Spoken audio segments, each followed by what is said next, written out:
Hoy ponemos el foco en el corazón mismo de nuestra galaxia, la Vía Láctea. Vamos a explorar Sagitario A, ese agujero negro supermasivo que reside allí. Con la imagen del Event Horizon Telescope, todavía bastante reciente, queremos profundizar un poco en qué es, cómo lo descubrimos y, bueno, qué sabemos realmente de él según las fuentes que manejamos. Es un tema apasionante, la verdad, en la frontera de la astrofísica. Para situarnos, ¿qué es exactamente Sagitario A? Pues es eso, un agujero negro supermasivo, está ahí, en el límite entre las constelaciones de Sagitario y Escorpio, y es una fuente de radio potentísima, muy compacta. El centro, vamos. Sí, el centro gravitatorio. Las primeras, digamos, sospechas vienen de lejos, de 1933.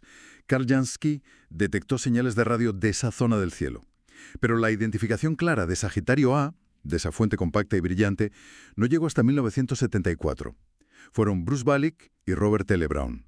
Y el nombre, lo del asterisco, Sagittar A, fue cosa de Brown, en 1982. El asterisco. ¿Por qué? Pues, a ver, quería usar la notación de la física atómica, como un estado excitado, para distinguirlo de la región más grande, Sagittar A, y destacar que era algo especial, interesante. Vale, detectar radio está bien, pero ¿cómo se supo con certeza que era un agujero negro? Y además, supermasivo. ¿No podía ser, qué sé yo, un montón de estrellas muy juntas? Buena pregunta. Esa fue la cuestión durante décadas. La clave vino de mirar justo a su lado, de observar qué pasaba muy cerca.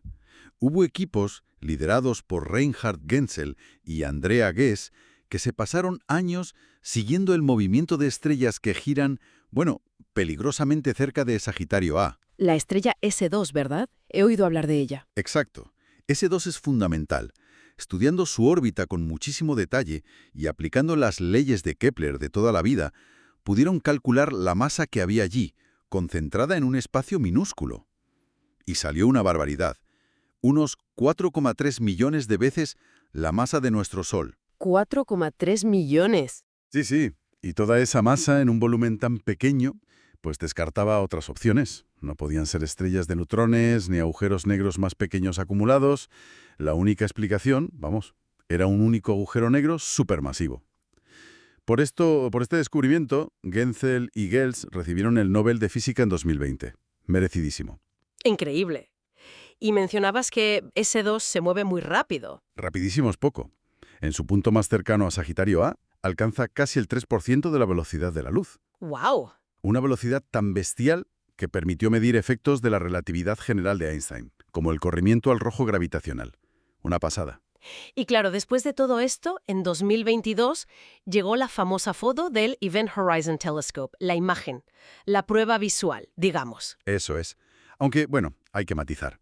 El EHT nos dio la primera imagen de su sombra. La sombra. Sí, la silueta oscura del agujero negro sobre el fondo brillante del material que cae hacia él. No vemos el agujero en sí, claro, porque de ahí no escapa ni la luz. Lo que vemos es ese gas y polvo supercaliente, girando a velocidades tremendas justo antes de cruzar el horizonte de sucesos. Ese punto de no retorno. Ya. Fue la segunda imagen de este tipo. La primera fue la de M87. Y conseguirla fue un reto tecnológico brutal. Necesitaron conectar radiotelescopios por todo el mundo y años de procesar datos. Además, Sagitario A varía mucho su brillo, lo que lo hizo aún más difícil que M87. ¿Y esa imagen nos dice algo de su tamaño real? Pues sí, el tamaño que vemos en el cielo, ese diámetro angular de unos 51,8 microarcosegundos, se traduce en unos 52 millones de kilómetros. Suena enorme. Lo es, pero para ponerlo en perspectiva, es más pequeño que la órbita de Mercurio alrededor del Sol. Lo fascinante es que estas mediciones tan precisas sirven para poner a prueba la relatividad general de Einstein en condiciones extremas. Y de momento, Einstein sigue teniendo razón. Has hablado de S2. ¿Qué más sabemos de ese entorno tan movidito alrededor de Sagitario A? Pues es una zona muy activa, ¿sí? Hay un montón de estrellas, las llamadas estrellas S, orbitando a toda velocidad. También hemos visto pasar nubes de gas. La más famosa fue G2, en 2014. Se esperaba que Sagitario A se diera un festín, pero al final el evento fue más bien discreto. Ah, ¿sí? ¿Y eso? Pues hay teorías. Quizá G2 no era solo gas, sino que ocultaba una estrella dentro, lo que la hizo más resistente. Además, hay campos magnéticos muy intensos que influyen en cómo se mueve el gas. Se detectan llamaradas de rayos X de vez en cuando. Y hace poco, en 2023, se descubrieron unos filamentos de radio muy extraños. Aún no sabemos qué son. O sea que hay mucho pasando ahí. Pero es difícil verlo, ¿no? Por el polvo interestelar. Exacto. Hay tanto polvo y gas entre nosotros y el centro de la galaxia que la luz visible prácticamente no llega. Es lo que llamamos extinción. Por eso necesitamos telescopios de radio, infrarrojos, rayos X para poder estudiar esa región. Bien, resumiendo un poco, Sagitario A es nuestro agujero negro supermasivo central, con una masa tremenda, 4,3 millones de soles. Sabemos que está ahí gracias a cómo se mueven las estrellas a su alrededor, y hemos conseguido ver su sombra y el material cercano gracias al esfuerzo mundial del Event Horizon Telescope. Correcto. Y si me permites una reflexión final, algo curioso que se desprende de todo esto. Adelante. Es que, a pesar de tener esa masa tan enorme, Sagitario A es relativamente tranquilo, poco luminoso comparado con los agujeros negros de otras galaxias, las activas, como las galaxias Seyfert. La Vía Láctea no tiene un núcleo galáctico activo. Y la pregunta es, ¿por qué? ¿Por qué nuestro gigante está tan calmado? ¿O qué nos revelarán las próximas observaciones de estrellas aún más cercanas o de esos filamentos misteriosos? Vamos, que el centro galáctico aún guarda muchos secretos.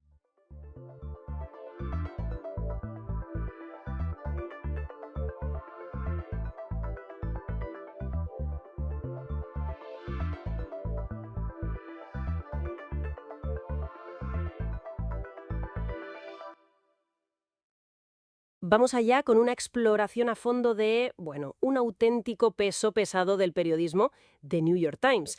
Nuestra guía hoy es un detallado artículo de Wikipedia, que nos va a ayudar a entender un poco la trayectoria y la influencia de este diario, fundado allá por 1851. Casi nada. Efectivamente, estamos hablando del que muchos consideran el periódico de referencia en Estados Unidos y tiene una base de suscriptores que, ojo, supera los 10 millones, la inmensa mayoría ya digitales, ¿eh? 10 millones. Sí, sí. Y un dato curioso es el control continuado de la familia Otz-Sulzberger desde 1896. Eso es algo bastante inusual hoy día, la verdad, que le da una estabilidad y una visión a largo plazo muy particular. El artículo repasa momentos decisivos. Empezó con un perfil, digamos, más conservador. Pero fíjate, ya en la década de 1870 se hizo notar destapando la corrupción del político Bostuid, publicando sus libros de contabilidad. Sí. Eso debió de ser un golpe de efecto tremendo en la época, ¿no? Desde luego. Y marcó una línea de periodismo de investigación que, bueno, ha mantenido. Otro hito que se menciona, claro, es la publicación de los papeles del Pentágono en 1971. Eso fue clave. Esos documentos secretos sobre Vietnam llevaron a un enfrentamiento directo con el gobierno de Nixon y a un caso importantísimo en el Tribunal Supremo, el New York Times Co. v. United States, fundamental para la libertad de prensa frente a intentos de censura previa. Claro, y para sostener ese tipo de periodismo combativo, hace falta una estructura potente detrás. El artículo da cifras que impresionan. Unos 1.700 periodistas en 2023. Una barbaridad. Con corresponsales por todo el mundo. También se subraya una distinción importante, la separación entre el consejo editorial, que es quien firma las opiniones del periódico, y la redacción, que está enfocada puramente en la información. Esa separación es crucial para interpretar lo que lees, ¿no? Una cosa son los hechos que reporta la redacción y otra las opiniones del propio diario. Y esa escala global, con presencia en 6 continentes, es lo que permite su amplia cobertura internacional. Claro. El control familiar, mediante esas acciones especiales de clase B, pues asegura esa línea de continuidad, ahora con A.G. Sulzberger al frente, como editor. Pero el Times actual va mucho más allá del periódico impreso o la web, ¿verdad? El artículo destaca cómo se ha diversificado estos últimos años. Tienen NYT Cooking, que es un éxito con las recetas. Sí, yo lo uso a veces. Y NYT Games, con fenómenos como Spelling Bee o la compra de Wordle, que fue sonadísima. Wordle. ¿Quién no ha jugado? Y podcasts de gran repercusión como The Daily. Aquí lo interesante es la estrategia que hay detrás, ¿sabes? Es una adaptación muy clara a la era digital. Han construido un ecosistema de contenidos para atraer a distintas audiencias y sobre todo para potenciar las suscripciones. Ajá. De hecho, vemos que los ingresos por suscripción ya superan ampliamente los de la publicidad. Y eso es vital ante el declive del modelo tradicional de prensa. Es una jugada inteligente. Me llama la atención un detalle de estilo que comenta el artículo. Sigue usando tratamientos como Mr. o Mrs. Sí, es verdad. Una rareza en la prensa estadounidense actual. Y claro, está el prestigio acumulado. 137 premios Pulitzer. Vaya. Ninguna otra publicación se acerca, ¿eh? Ese palmarés y su historia le dan una autoridad innegable.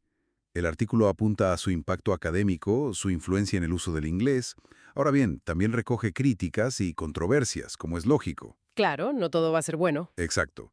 Se mencionan debates sobre su cobertura del conflicto israelí-palestino, con acusaciones de parcialidad desde distintos ángulos, o sobre temas relacionados con personas transgénero, que han generado cartas críticas incluso internas. Ujú. También se citan preocupaciones sobre la concentración mediática que supone su éxito. Se exponen estos puntos como parte de la información documentada sobre el periódico, sin tomar partido, claro. Entendido. Entonces, el panorama que emerge es el de una institución con una historia larguísima que ha sabido transformarse en un gigante digital diversificado y que mantiene una influencia cultural y periodística, pues, enorme. Sí, y si conectamos todos estos hilos, la fuente nos deja pensando en algo interesante, ¿no? ¿Cómo gestiona una entidad tan influyente y tan observada su papel como referente informativo en un clima de polarización creciente? Buena pregunta. Mientras afronta críticas, a veces internas, sobre sus coberturas. Mantener la confianza en este ecosistema mediático tan fragmentado es, sin duda, su gran desafío actual. Desde luego. Una cuestión para darle una vuelta, la verdad.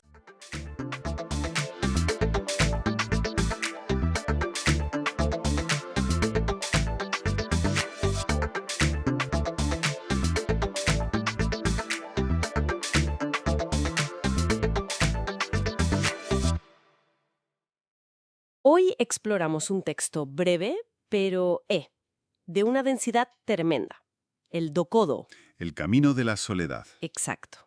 Lo escribió Miyamoto Musashi, el legendario espadachín. En 1645. Sí. O sea, apenas una semana antes de morir. Justo. Son 21 preceptos, como 21 pinceladas finales sobre cómo vivir.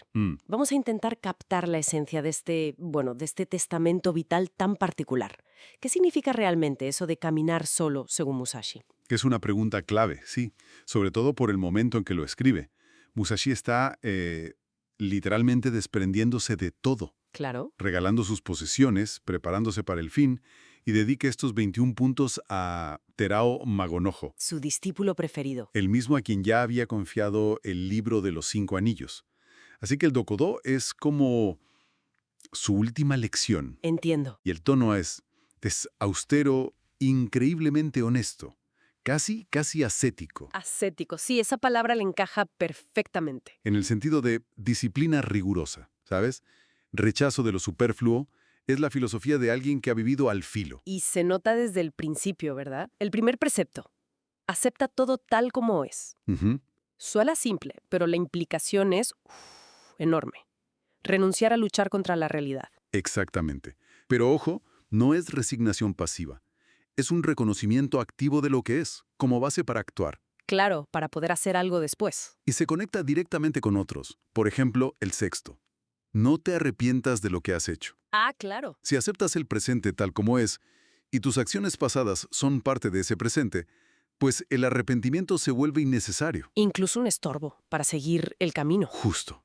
Es una cadena lógica muy fuerte. Entiendo. Una cosa lleva a la otra. Luego está el cuarto. Piensa ligeramente de ti mismo y profundamente del mundo. Me llama la atención.